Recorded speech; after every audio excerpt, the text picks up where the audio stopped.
Do you think you have good luck? We'll find out. This is the focus group.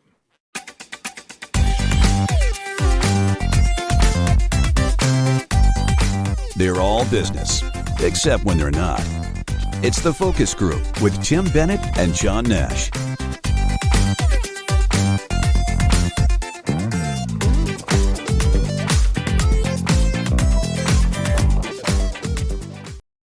Welcome to the Focus Group. John Nash here with my good friend and co-host, Mr. Tim Bennett. Find us and all about us, including TFG Unbuttoned, our Tuesday podcast, at focusgroupradio.com. That's where all our media is, including video and audio, and our partners and sponsors, including Deep Discount, which we're going to be talking about later in the show. And it's Criterion Month, so we're giving away movies. So you want to stay tuned for some clues and a game on how you could win movie. Or, depending on my mood, if I run out of movies, you're going to get socks. But everybody loves the focus group. Is that socks. how it's going to work? Do you still have socks left? Yeah, we have socks left, yeah. I mean, it's a dwindling supply, so they're kind of rare. But Right. everybody, let me just say about this Criterion thing. We have one super smart bunch of listeners. Either that or they just happen to know those movies. or I got sloppy on my clues and I made it too easy. So we'll see how this goes. Are you going to harden the clues up as you go? Bob yelled at me. He goes, "You made it too easy." I'm like, "No, I didn't. You want people to win."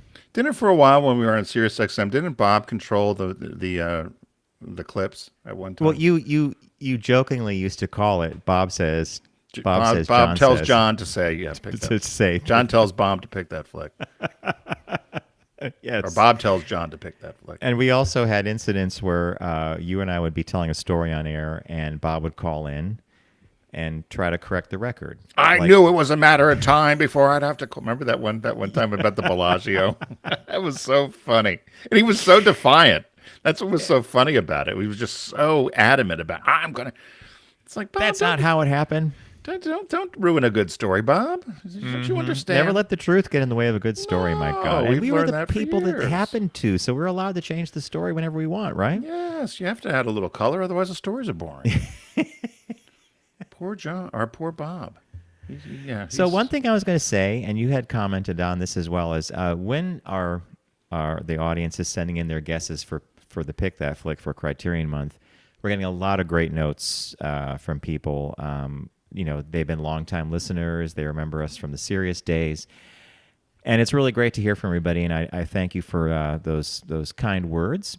And Tim, you mentioned we heard from a listener via Facebook, right? Yeah, it's Joe in Connecticut, and he lives in Connecticut, not far from where we grew up. And he had written, he had written us last week to say that he lost his husband Juan, or as many affectionately called him, Johnny. And so he had taken the time to write us a note, and I thought it was just such a nice note. I wanted to share it with everybody, and also let him know that we did know that his husband had passed, and they've been listening to us forever, is how his note says. So he writes, "I lost my husband of 24 years this past week, and I wanted to let you know that your shows over all the years were a shared experience every time a new episode aired or dropped. Whenever we got into the car on Saturdays, and then eventually any time once your podcasts and videocasts started. We'd often reflect on your content and use that info in whatever fashion. It helped enrich our lives and just make us laugh. You became a part of our vernacular, and we just often referred to you as the boys on the focus group."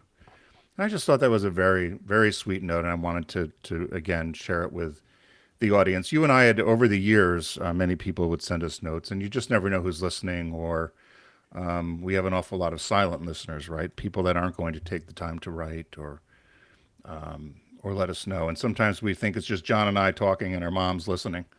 But so and that could be true.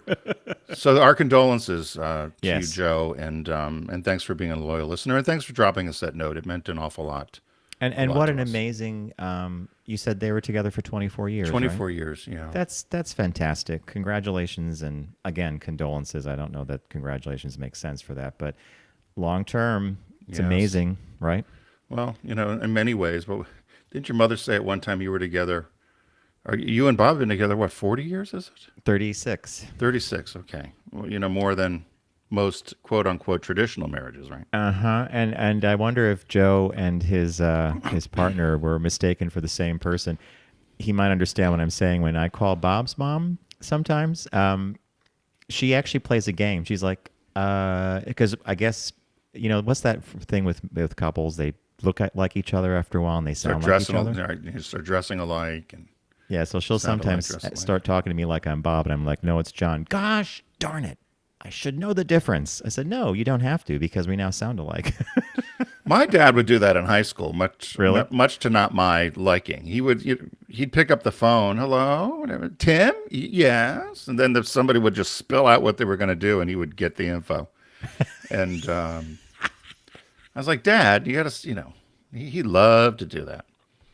So. Do you mean he would give a little and get a lot, as Trish used to say? Like you do. Give a false to get a true. Oh, is this Tim? Yeah. Oh, no. Oh, yeah. Oh, okay. He'd let it go for a while until he couldn't play it anymore, and then I'd get called to the phone. But that's when you had one landline in the house. And a short cord. Tim. Tim and I often talk about our college days, because he went out to Ohio and I was in upstate New York. And we talked on the phone, and you had your phone in your dorm room, which was a landline. And then there was the pay phones, in our case, up in the lobby of the dorm. And I remember one time, one of my friends was running around the halls of the dorm like, I got a number. It's a good number. It's a good one. And it was basically a telephone credit card. And so I would, charge and that was a we big did this thing for a while. All college kids did it. We didn't even have phones in the rooms. We had a phone in the hall. One phone for 30 kids. Can you imagine? Yes. Was it at least a phone booth? No. It was just on the wall, like you would have, like Grandma would have in the kitchen, sort of thing, a wall phone. And if you broke it or whatever, Ma Stewart, who ran the dorm, she, if you broke your phone, you didn't get it fixed. That was it. You had to go to another for floor. The semester, right? Mm-hmm. You had to go to another floor. And so Sundays usually were the time people would call, right? You would call home or do whatever, and that was. But we all got along. We all seemed to survive. I also found I think I mentioned on one of our shows as the fall kicked off, that we said earlier that Tim and I think of this time of year as kind of a new year, like a renewal thing. And I was been going through old photographs, getting ready to scan stuff. And my first pass, I saved a lot, but I got rid of a lot. The second pass, I'm being far more art director-like and deciding what's a good and a bad photo. But I found a whole trove of Tim Bennett letters sent to me at college. Now, you used to write on, am I mistaken, did you have Tiffany letterhead? You had TJB. There was a monogram on your letterhead. Yeah, and I think it was light blue. So Mary, it was light my blue. girlfriend at the time, I think her mom gave me that stationery for graduation when I graduated high school to write. You think it was Tiffany, maybe? I don't know. That's a good question. I don't know whether it was Tiffany. It could have been. I didn't know, but it was. I probably still have a sheet of it somewhere. I have. And then I found a card that Tim sent me for my birthday. It might have been my sophomore year. It was a Xerox of a picture that he colored in with highlighter. So it was pink, yellow, blue, and green. Oh yeah, I remember those. Do you know the one I'm talking about? Yes. Stop Aren't while you're you glad I saved Stop that? while you're No, I'm not glad you saved those. If any of us had any political aspirations beyond what we're doing, it's like the thing where we talked about outrunning the police. We'd be on one of those viral videos now. Of course, we outran the police. We were one of the few that actually. Was it Norwalk? We were trying to get you to work, right? Well, you knew you had to go to work, and we were at the beach, and we went through Easton, which was that horrible little town that always had speed traps everywhere. And I had that Volkswagen Scirocco and that sloppy old white Caprice, Scirocco. Right, that Caprice Classic that cop was in, coming the other way, tried to do the K-turn. And I'm like, hit it. And you were zipping around those roads, left Easton, got into Newtown, or Monroe into Newtown, back roads. Can you imagine if we got caught? Oh. I mean, I think about how stupid that, what were we, 18? I don't even know how old we were. Maybe, yeah. Because my father had said to me, he said, listen, I had gotten two speeding tickets I didn't think I did anything wrong, but I got one in Brookfield and one somewhere else. And my father was so mad, but I paid for my own insurance, but I was attached to theirs. He said, you get one more ticket. I'm taking that. You're going to lose your insurance and you're not going to be able to drive that car because you won't have insurance. And I got the one in Brookfield and thought, I'll just pay it. He won't know. But for God's sakes, he knew the cop and, or figured it, or my uncle knew the cop or something. And my father I'm like, how the hell did he know I got a ticket in Brookfield? So, So I ended up, after that, you and I outrunning the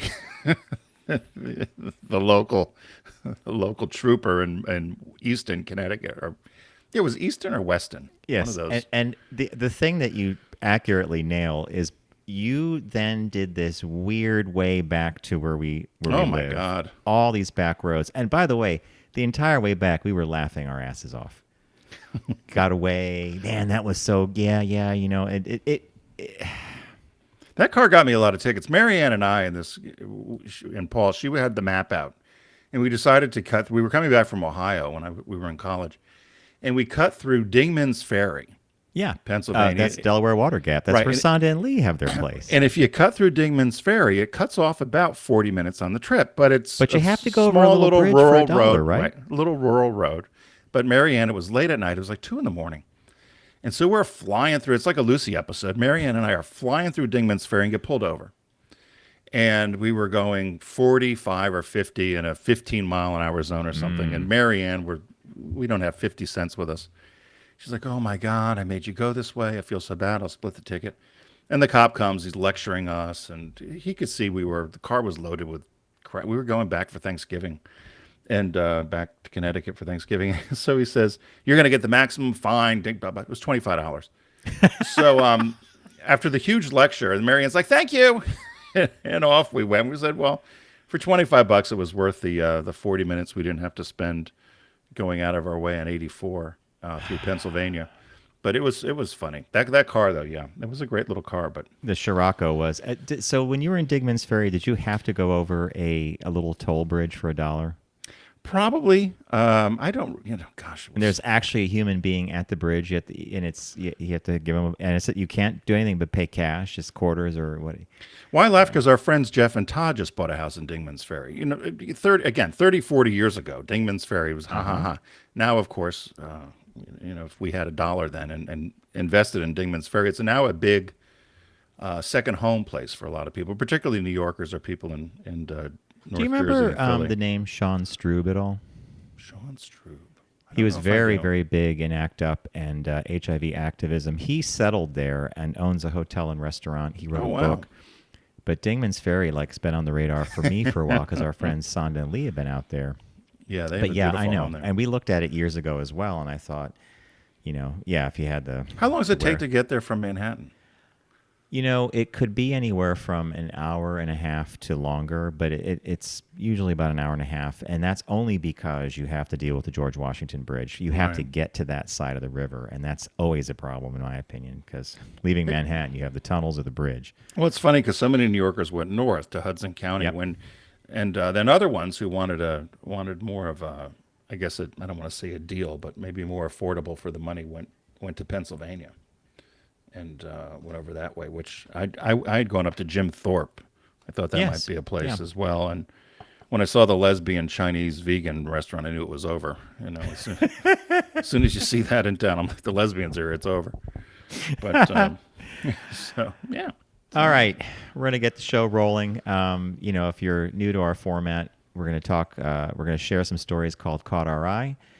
We visit with our friends at Deep Discount, and this month is the Criterion sale. We take a quick break. We do the only show in the universe that does a business birthday, and then we wrap up with Shop Talk. So without further ado, What caught your eye? Here's what Tim and John found. So I'll bury the lead a little bit in that this is about a Southwest pilot, but it's also our business birthday is also going to have somebody from Southwest. So I don't know if this is one of these the stars all align or what happens or coincidence or luck, which we'll be talking about in Shop Talk. But the headline is Southwest pilot wants you to stop sending dick pics.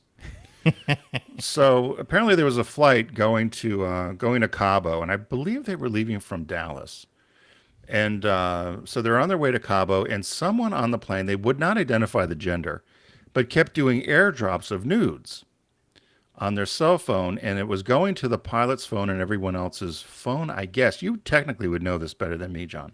So Yeah, if you airdropped, so if you're on a plane with that close quarters, and you airdrop something, would it go to everyone else who has a iPhone or whatever? yes, it would go to everyone who had an iPhone who had their AirDrop set to accept airdrop from anybody, but because you could set it to only accept things from your contact list. Right. But when the phone is out of the box, and many people don't change it, anybody can airdrop you.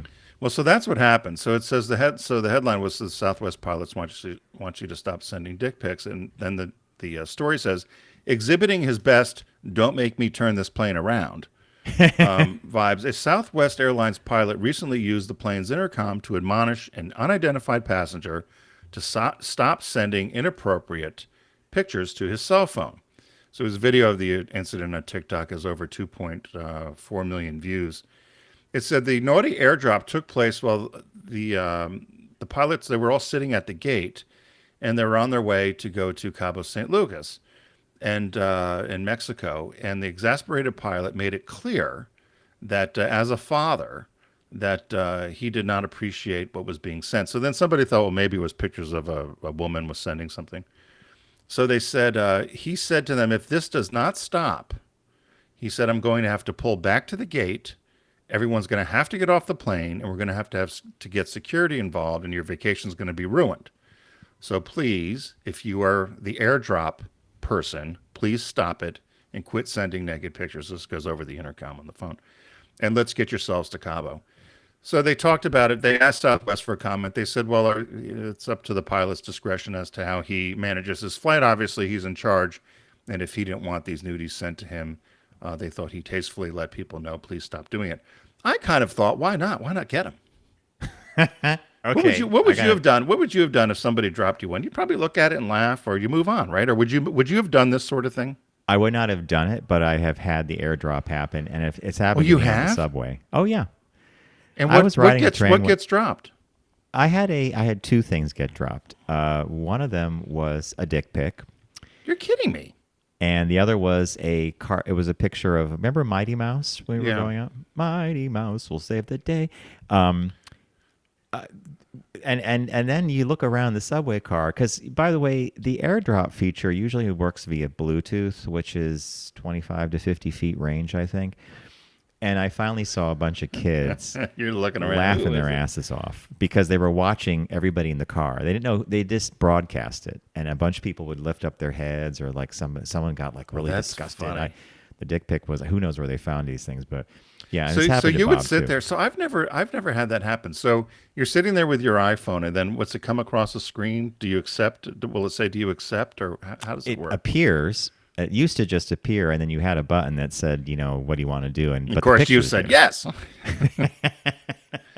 You're funny that way because you like to snoop with that stuff. You get hit. I wasn't the least bit offended. No. I just was like, how did this happen? And then I could see you looking around. Oh, there they are. There's the kids. So you think they just had a random photo they dropped just to stir people up? Yeah, they were doing a goof. Well, that's a fun idea. I guess maybe that's what this person was doing. They said at the end that they did not identify the gender of the person, or in terms of what the. But it did stop.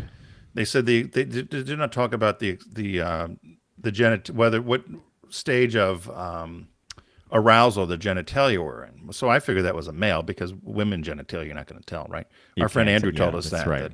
What was the magazine? Penthouse wanted to do women urinating to show movement of the vagina. Remember that in pictures? Yeah, I hope you they remember. avoided that one, right? Well, you remember that. Anyway, so what caught your eye? Mine couldn't be more different, as is always the case with Caught Our Eye. This story has popped up more than once on my feed, so I thought it would be worth talking about. And basically, headline says, world's largest cruise ship to be scrapped before its first voyage. So this thing's not even going to hit the water. Oh, my God. And I love the lead-in. If wasting wild amounts of resources and money is your type of thing, this is the story for you. So get this. Ship is called Global Dream 2, designed to carry 9,000 passengers, and it was built by the German-Hong Kong shipbuilding firm MV Werften. To the tune, I mean, this is the one, $1.4 billion has gone into the construction of this ship so far. Wow. Nearly finished, and the company declared bankruptcy at the beginning of 2022. Since that happened, no buyer has stepped forward to buy the 20-deck, 1,122-foot-long monstrosity. Now, by the way, to give you some perspective, if you turn the Empire State Building on its side, that's about the length of this ship. It's big. It's huge.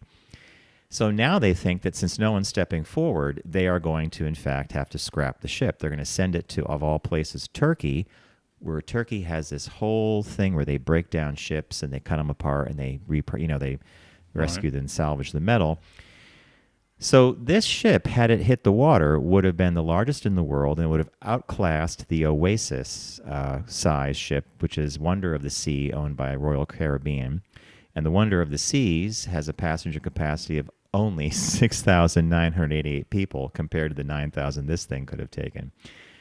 And if you keep, I said it once or twice, the Global Dream 2. So if you're eagle-eyed or you're listening carefully, then that means there's a 1. And yes, there is a second ship identical to this one that's also being built, and it's also being stored because the company's bankrupt, and they're hoping they're not sure what they're going to do with this one. They have to get rid of the number 2, but this one, the first one, may find a buyer.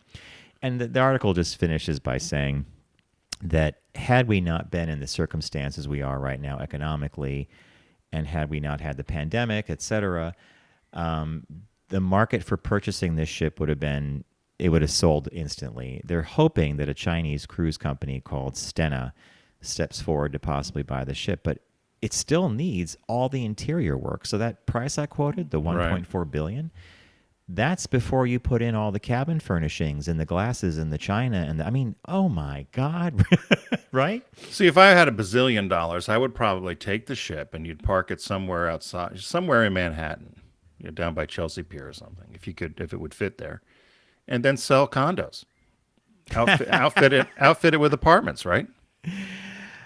It's such an interesting idea, and that, by the way, total non sequitur.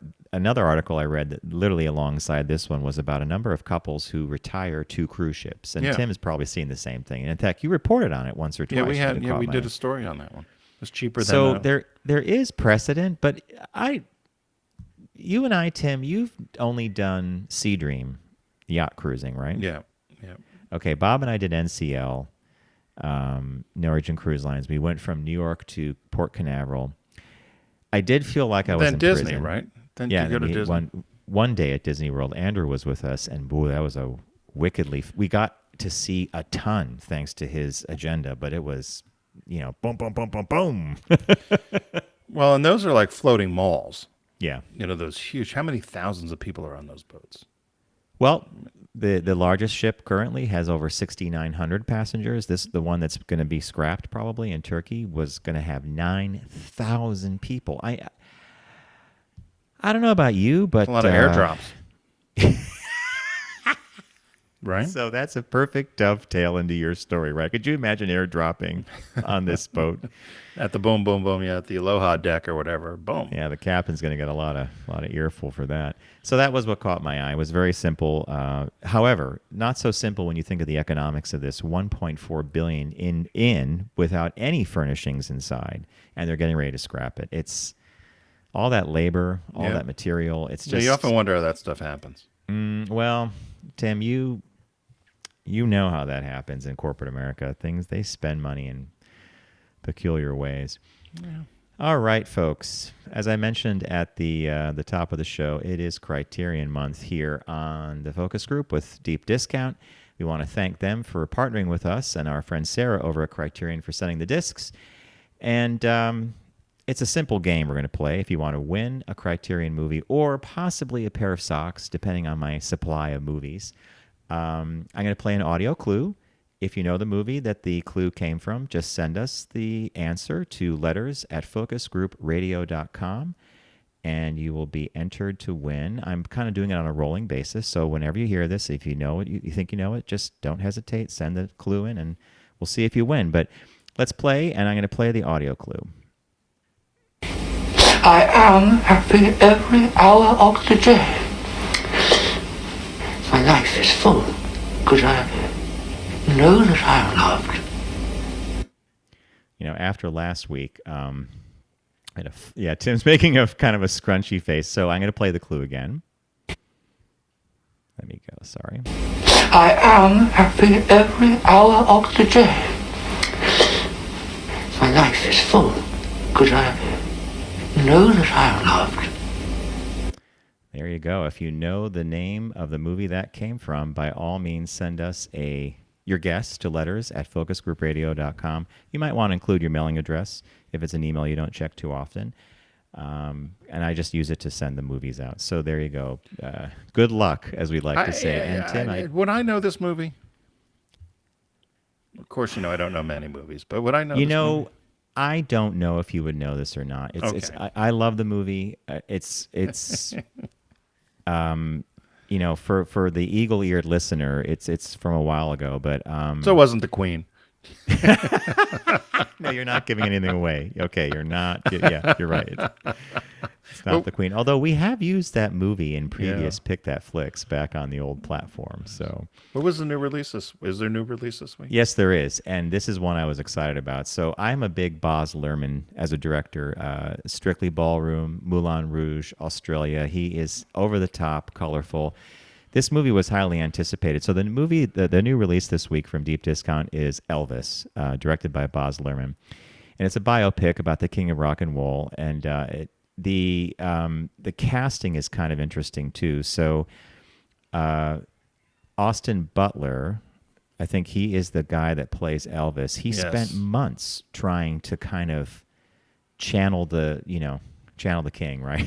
He is just, there's a look about him, isn't there? I don't know what you would say. Is he pretty? Is he sexy? Is he? Have you seen any frames of him as Elvis? Yes, I have, and I've seen other pictures of him, and I think he's stunning as I agree. as a human. But So, the lips, the whole thing. I mean, he's. But that's why I said sometimes like Rob Lowe, right? He's pretty. Rob Lowe's a pretty man. And Rob Lowe stayed handsome for. Yeah. Yeah, I love when he shows up sometimes, especially in comedies like Parks and Recreation. But Colonel Tom Parker, another character in the Elvis world, is played by Tom Hanks. And the rest of the cast is fantastic. I have a couple of friends who've seen Elvis, loved it, actually. And I'm surprised it didn't even get more buzz than it did. So Baz Luhrmann's Elvis is our pick of the week, or our new release. So everyone head over to focusgroupradio.com, click on the Deep Discount logo, start shopping away. You'll be able to get this new release of Elvis, as well as celebrate in the Criterion Month and the Criterion discs that are for sale. John had played the audio clue. If you're just tuning in, you can rewind and listen to it. And send your guests to letters@focusgroupradio.com and win one of many Criterion discs that we have in our portfolio, I guess, or in our collection. So everyone, hold on a quick second. We're going to take a short break. When we come back, we have a shop talk related to luck, and we also have our business birthday. So stay with us.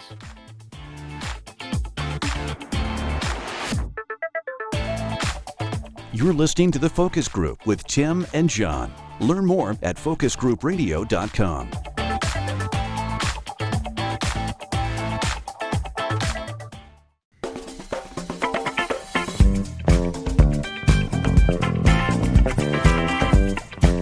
Now back to The Focus Group with Tim and John.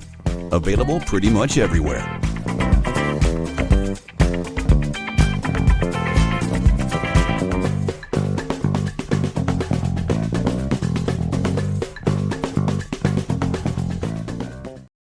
Welcome back to the Focus Group. John Nash with Tim Bennett. FocusGroupRadio.com is the only thing you need to know about us. You'll find everything there, including information about our partners and sponsors and our Tuesday podcast TFGM button, which is a great compliment to the Focus Group.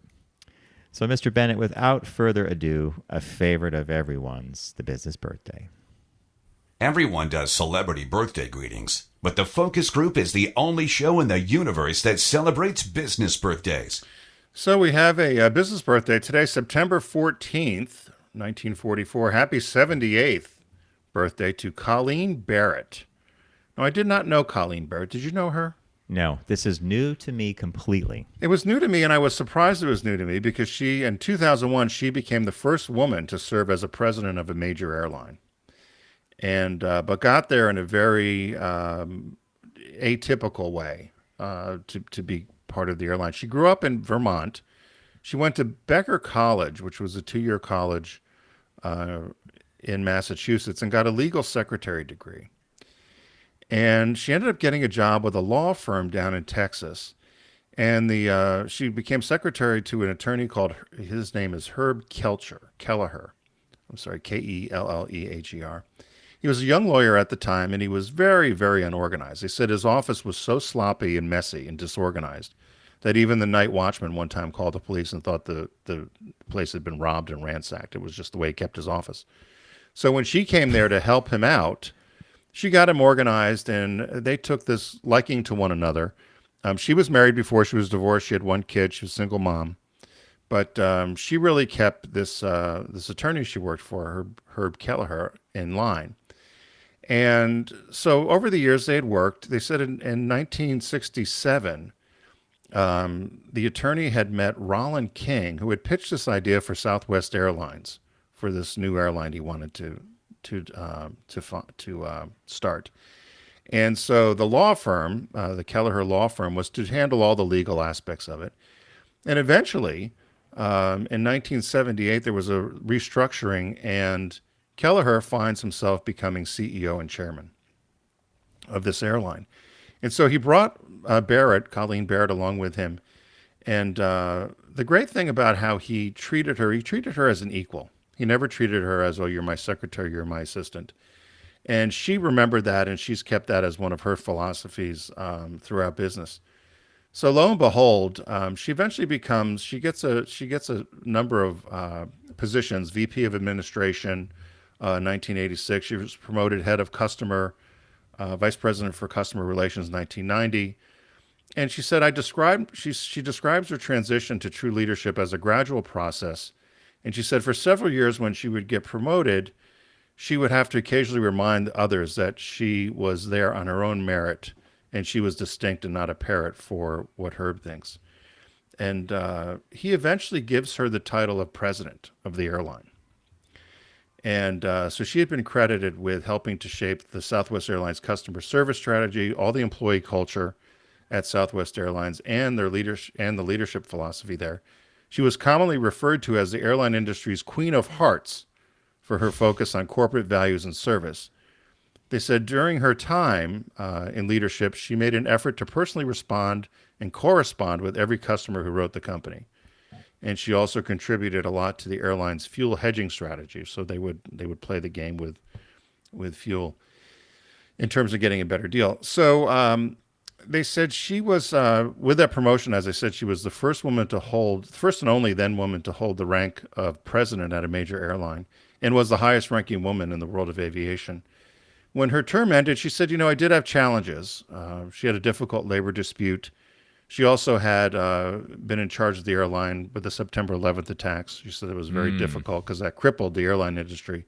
Yet they were the only airline at the time that had showed profit in the fourth quarter and did not have to lay anybody off. And she also said that she would often have to defend the company's decisions of things that would happen on the airline. They gave an example of one time one of the employees forbid somebody from wearing a mini skirt on the plane. I don't know why that would be a problem. Fashion fail. Right. So they said, well, most of the other competitors had faced service cuts, bankruptcies, or ceased operations. Southwest remained and grew to be the largest carrier of domestic passengers. I had no idea. Huge. They're huge. I thought that Delta or North United or somebody would have been the largest, but they're more international, I suppose. Just by their scale, and also those airlines were combined from others. Quick question for you on Sure. your when I put the graphic up. She's president emerita. Yeah, so she gave up the role in 2008, but still works at the company. Sorry. She went back to go to a regular customer service role because she loved it, and so did Herb Kelleher. He works there still. They both, I don't know if he's alive still. Really? But they both got the title of chairman and president emerita, he was chairman emeritus. She was president emerita. And she's working back in a customer service role, and they still had day-to-day involvement with the airline.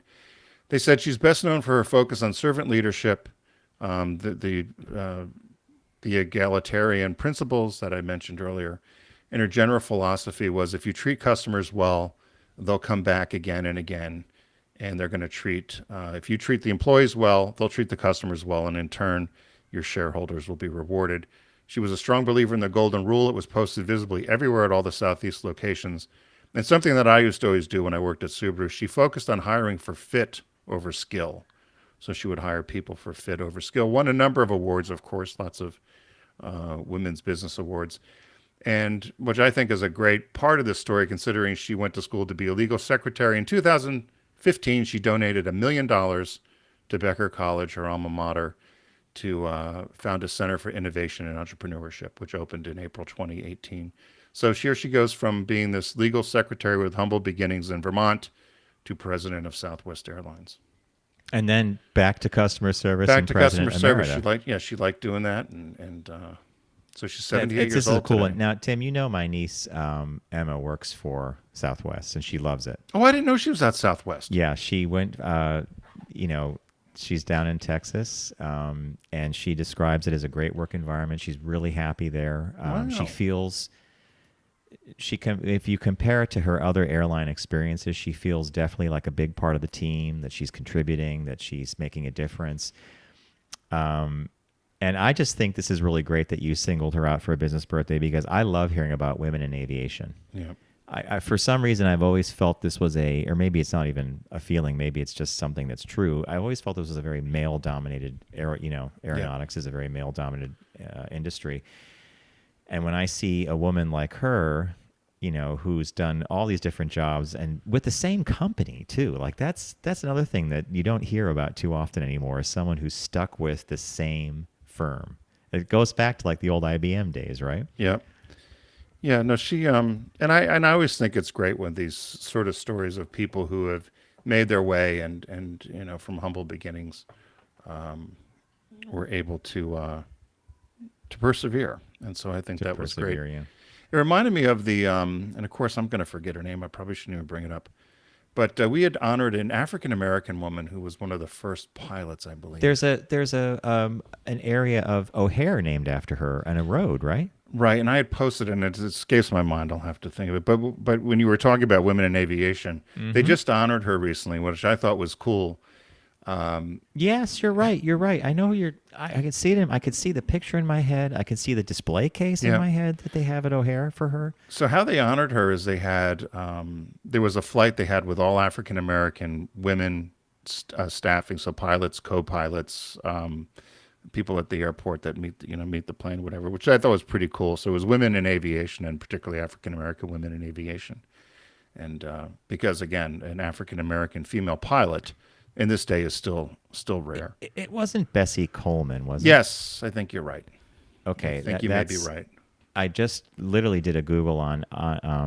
Thank you for. I just said, black female pilot honored plus history, and that she was the Bessie first one Coleman, that came you're up. right. Yeah.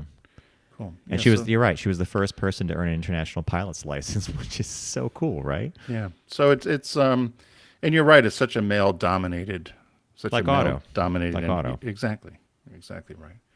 So that was our business birthday. Excellent. All right. As thank you for that, and happy birthday to Colleen Barrett. Happy birthday, 78. May she make it past the Queen to 98. Right. Well, please. Yeah. Yeah, that's well. All right. So as I mentioned at the top of the show, we have a shop talk for you today, and the headline of the article was "The Secret to Being Lucky," and the subhead is "Everything Happens for No Reason." So right off the bat, you're kind of getting an idea of where this author is going, but I'll take us there. Hold on. So the piece that I found in Wired magazine talks about this interesting relationship that we have as Americans for a long time associated, there's no such thing as luck, or you make your own luck. So here's a paragraph that I think kind of sums it up.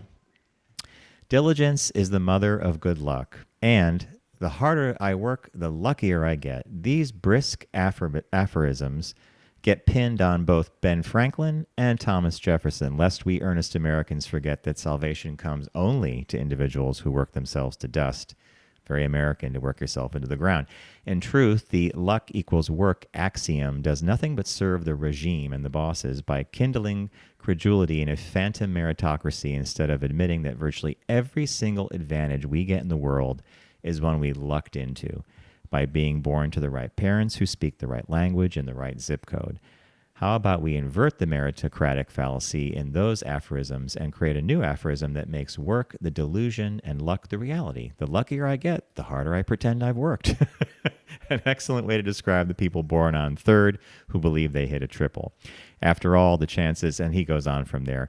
And so to sum up the article, it's this idea that, and Tim and I have talked about this a lot. I mean, it's a theme of ours throughout the show that we don't necessarily believe in luck, but you can recognize a situation for what it is, right place, right time kind of thing.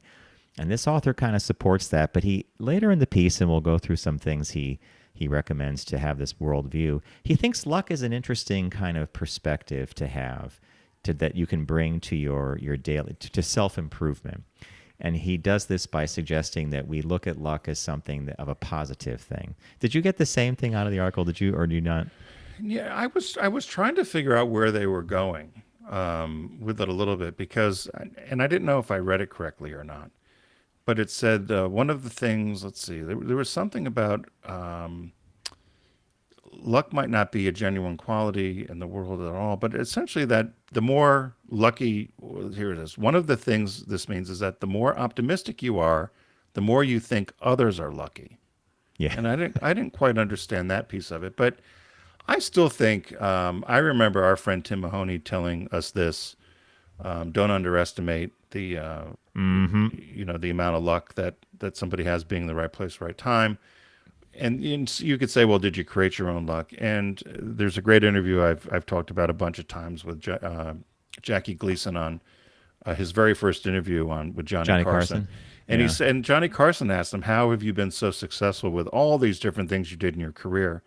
And he said, I was lucky in many regards. He said, and I think people who discount luck sometimes don't understand the power of it. So I think the overall thought on this for me is, do you believe people create their own luck, or is that you're creating a circumstance and you call it luck? And that's kind of where they were going to, right? It's like, oh, That's you were exactly, lucky. You're lucky. you You nailed it. feel well. They gave an example of somebody making soup, and you were lucky your sister was there to help you. Well, Correct. Yeah.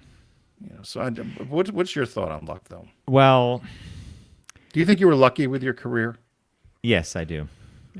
However, then the part of me, the ego part that thinks I made a difference or did something, kicks in and says, "Oh no."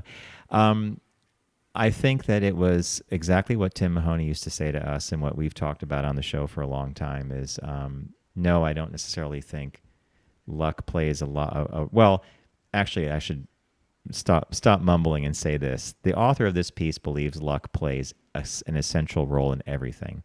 From who you were born to, what part of the world, what geography, what color your skin is, what language you speak, the zip code you're born in, the whole bit. So randomness is key to a lot of things, and calling it luck is an interesting. So if it's a beneficial outcome, if something is good that happens, we call that luck. He takes it a step further, and to finish that thought, I am definitely a product of a lot of lucky circumstances. And I would say one big one for many of us is being born in the United States of America. Being born in a certain decade, being born in a certain part of the country to a certain set of parents. Mr. Emil just told us that in high school. He said, you kids don't realize you're the luckiest people in the world. Yes. Yeah. And he said, and we're like, oh, United States. He said, no. He said, you right here in this little town in Connecticut, you're the luckiest people in the world. He said, at the time, Connecticut, which still does have a high standard of living, but he said, in the United States, this is the highest standard of living where you are, great education, generally safe, and went on and on and on. And I don't think any of us appreciated it at that point. We're just, this is where we live, right? This is where we came from. I totally agree. But I remember him saying we were the luckiest people on earth. And we were lucky to have great teachers like that. Not playing devil's advocate, but so at the end of the piece, the author does something funny. He says, for those seeking self-improvement, and who isn't, I'm not just freestyling here. Living by a doctrine of luck promotes at least 5 excellent things that have got to be good for your brain. The first one is an active skepticism about meritocracy. And what he means by that is be skeptical of someone who claims that they invented their own luck and they worked hard to get to where they were.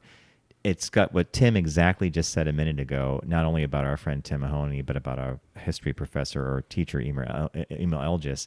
Luck plays chance plays a key role in success, right? Right. Yeah, I was wondering where he was going with that, and that's why I thought, is there another word for luck? Is it circumstance? I just threw chance out a second ago because it does seem to be chance. His second one was recognition of the utter contingency of one's own advantages. In an act, if I may, of checking your privilege. And that's where you step back and you say, oh my God, I have this, and this going for me. Many people don't. And it's simply because of random events or who I am or who I was born to. Right. And what do you think? Are you at the same spot? Do you want to do number 3? And then he says the number 3 was the appreciation for spontaneity, serendipity, and unpredictability of the universe. So they said they call this the brilliant randomness of everyday life. This is more like you and I are talking about, right? Yeah. Understand that it's serendipity and all this stuff plays a role. Number 4 here, he says, a way to practice gratitude without doing calligraphy in a $75 journal. I thought that was a little snarky. Yeah. All you have to do is say, every time it hits you that life is okay and could be otherwise, what luck. And this is just more of being positive, I think, and having a certain outlook. But and what was his final one there? Number 5 was a way to make more luck in your life. I don't know what that exactly meant. I think that's taking all of his other stuff and looking around you and realizing just the advantages you may have and recognizing what they are and trying to build off them. Right. I don't know. I read this and I didn't know really what to think. Did you think he was just getting paid by the column inch? Well, I thought it was another way. Sometimes a lot of these articles are just another article rewritten a different way. And I've seen plenty of marketing presentations like that, where you listen to it and you're like, oh, that's just simply, we're back to product, place, and promotion again. Mm-hmm. But the 4 Ps. But in this luck one, it said, in this final thought, luck is not about looking on the bright side. It's much more minor. It's about just being and observing that. Of all the prospective organisms in the broken but intriguing world, you happened against the odds to be one. And I don't know, maybe that's the randomness again. Yeah, I agree. Frankly, I liked this article only because it supports what you and I have talked about, what we just said with Tim Mahoney, Emil Elgis, recognizing that you can work to yourself to the bone, and you could have put the best proposal forward, you could have had the best idea.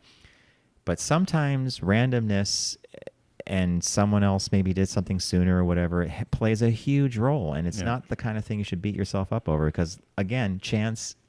Or circumstance, Yeah. And it also, though, coincides with life's not fair, I think as well. And completely. And I remember I had a professor telling me this once in exasperation of there was an issue that I had confronted, and he looked at me and he just said, kid, this is a lesson. Life's not fair. Get used to it. And you can either manage it or you move on. And he said it's best to just move on. And I'll always remember that. But it was, very fatherly advice of life's not fair. So, but that's a good shop talk, Mr. Nash. So, hey, everyone, thanks for joining us here today. Be sure to, if you're just tuning in, rewind back to Pick That Flick, which is during our Deep Discount segment. We've got Criterion Month going on all week and a chance for you to win one of the great Criterion discs. If you listen to the movie clip that John pulled and you know where it's from, be sure to send your guess to letters at focusgroupradio.com. And if you're correct, John will get you a disc. And if he's nice, maybe you'll get a pair of socks along the way. Apparently, a lot of people are guessing. So they're correctly guessing. So John's already running out of discs. We're not even through our second week of Criterion Month. But thanks, everybody, for participating. And remember to don't text and drive, arrive alive. And we'll see you next Tuesday on TFG Unbuttoned And you'll find all of our media at focusgroupradio.com. Everyone have a great week.